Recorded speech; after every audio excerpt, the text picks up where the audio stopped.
More than 2 months since actor Sushant Singh Rajput's mysterious death, the Supreme Court has finally allowed for the CBI to take over the investigation. We have Tushar Gupta with us to ponder upon the same. First and foremost, Tushar, what are your initial impressions of the verdict?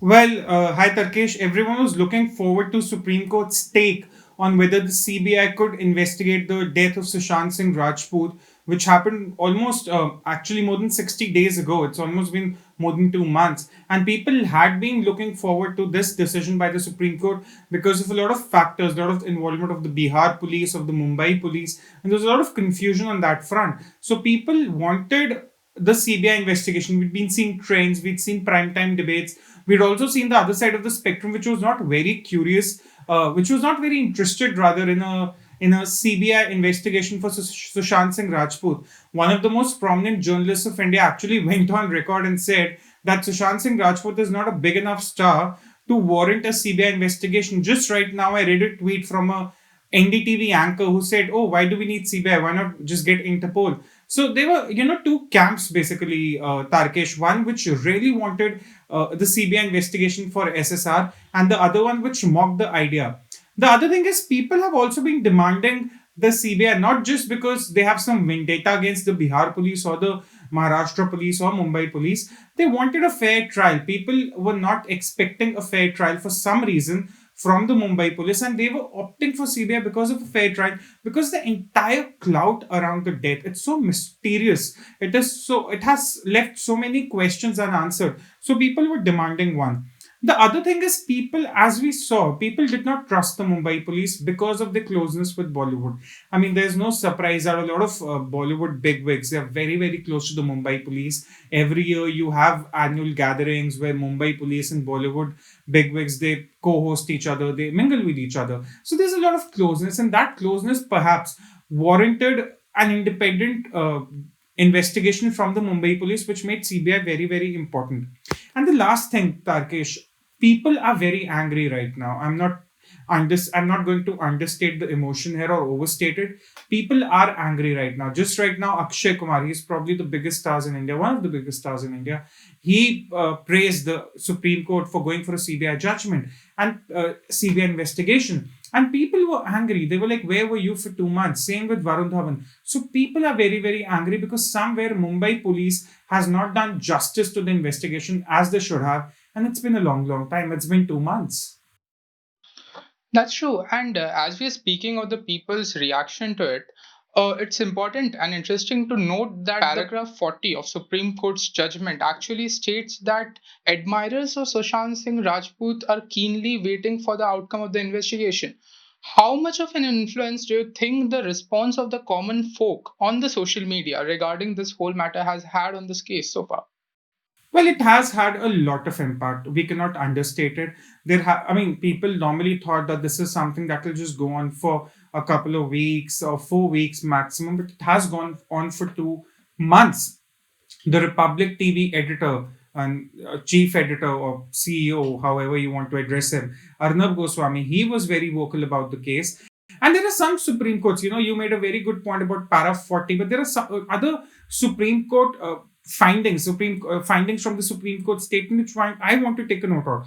Firstly, the Supreme Court has asked Mumbai Police to hand over all the evidence to the CBI. So there was always this talk online that Mumbai Police had not done well with the evidence. There was talk about the post-mortem not being conducted. There were a lot of rumors floating around. So whatever findings are with the Mumbai Police, they are going to be handed over to the CBI. That's one.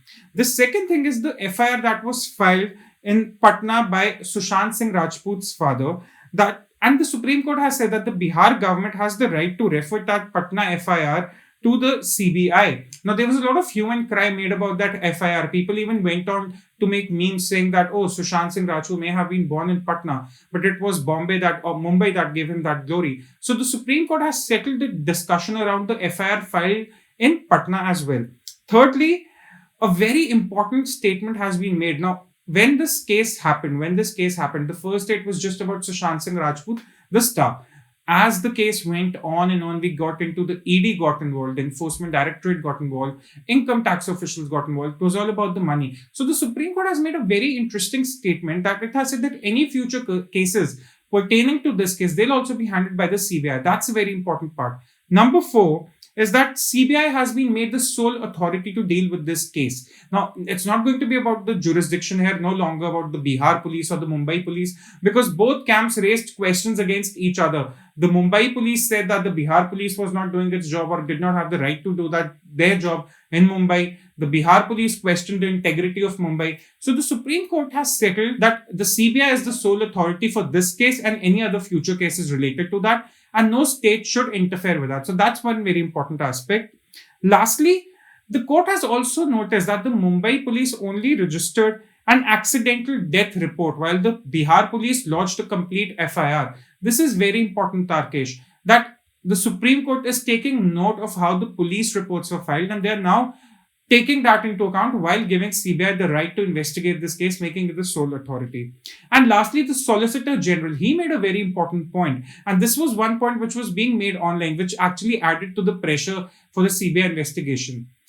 Remember Riya Chakrabarti? I mean, everyone remembers her, but remember the tweet she made, which she called out the Home Minister that, oh, I really want a CBI investigation. I'm his girlfriend, and it's all happened under such mysterious circumstances. So the Solicitor General, he made a very good point. He said, we do not really know the role of Riya Chakrabarti. Is she a complaint, making a complaint? Is she one of the accused? Is she also involved somehow in the suicide or in the case in a very unlawful manner? So that is very important. The Supreme Court has said that yes, the Patna FIR, the Bihar government can refer it to the CBI, and that is what's being done now. And we've talked a lot about how the people got involved into this whole case, but I personally believe that the it wouldn't have sustained in the public eye so far if not for the consistent comments made by representatives of almost all political parties in the last 1 month or so. What is your take on that? Tarkesh, actually, there are two aspects to it I want to discuss. One, the Supreme Court has already taken into account today that both the parties, it had become a political slugfest. The police were accusing each other. I mean, we had an IPS officer from Bihar Police forcefully quarantined in Mumbai. So the sanctity, the integrity of the investigation was already under question, already under doubt. And the Supreme Court also took notice of this fact in their judgment, in the 35-page judgment which came out. And they said this made the CBI investigation far more necessary. But second thing I'll tell you, it's more than the police, it also tells a lot about people. People have reacted to the death of Sushant Singh Rajput, the star. Unfortunately, since his death, 3 or 4 TV celebrities and prominent ones have also committed suicide. One of them has acted in movies with Hrithik Roshan and other, very famous actors. But no one really responded to that. They weren't even good enough to make it to Twitter. Their death wasn't tragic enough to make it to Twitter. So people also must take notice that the industry they have been following for so long, have been doing for so long, they cannot be very selective in how it treats a certain person and how it doesn't treat a certain person. There has been a lot of sentimental talk about, oh, he was a small town boy and, he should have been treated better by the Bollywood industry. But I'll be honest, people have responded to his stardom, and that is why this has sustained for so long. Because we see TV actors dying every other month and no one really cares. So these are two aspects. I mean, it might sound a little cruel, but that's the truth. People have responded to his stardom more than they have responded to his death. That's true, and the stardom has propelled an overwhelming sense of optimism also since the morning. But as we talked about before, too, given the amount of political investment that we have seen in this inquest so far, how deep do you think that the CBI can actually manage to delve into the investigations? Tarkesh, 3 aspects again. One, the FIR against Riya Chakrabarti. Now, you cannot just simply dismiss that FIR as something as a sentimental move by the father. The FIR has been filed under various offences under the Indian Penal Code. These include abetment to suicide, punishment for wrongful restraint, punishment for wrongful confinement, theft in dwelling house, punishment for criminal breach of trust, cheating and dishonesty, and delivery of property. Now, these are some very serious allegations. Now, the first thing I would expect from the CBI investigation is to throw light on the role of Riya Chakrabarti in this entire fiasco. If she comes clean, that's very good for her. If she doesn't, the law must take its course. But what really is the truth? Because these are some very serious charges that have been filed by the father, by the family of Sushant Singh Rajput. So this needs clarity. That's one. The second aspect, the boycott lobby. Now, there was news about Sushant Singh Rajput being boycotted by all the big production houses, even though he's worked with YRF in the past. He's worked with Dharma Productions very recently in his December Netflix, which honestly bombed. It was that bad a movie, but he's made movies with Dharma Production. So one needs to also expect that CBI to get deeper into this entire lobby of Bollywood, which is somehow constraining careers like these, which is somehow shackling people like these. So some light I would also expect on that front. And lastly, I would really hope that scapegoat justice does not happen. The CBI is now expected to come up with a culprit. All this excitement you see online, all this celebration you see online, all this jubilance you see online, that people are expecting a certain culprit to be found. And I really hope that the CBI doesn't end up going for scapegoat justice, which I'm sure it won't. It's a very, no lawful agency would do that. But I hope there's no scapegoat justice that happened, that we're not just looking to attribute the death of Sushant Singh Rajput to anyone just for the sake of it.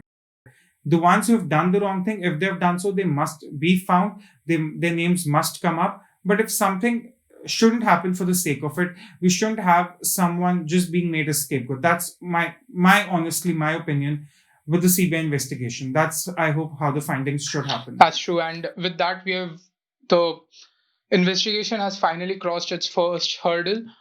Thanks very much for joining us in this episode of Swarajya Direct Line. Stay tuned for more such discussions and other topics in the coming days. Thank you very much.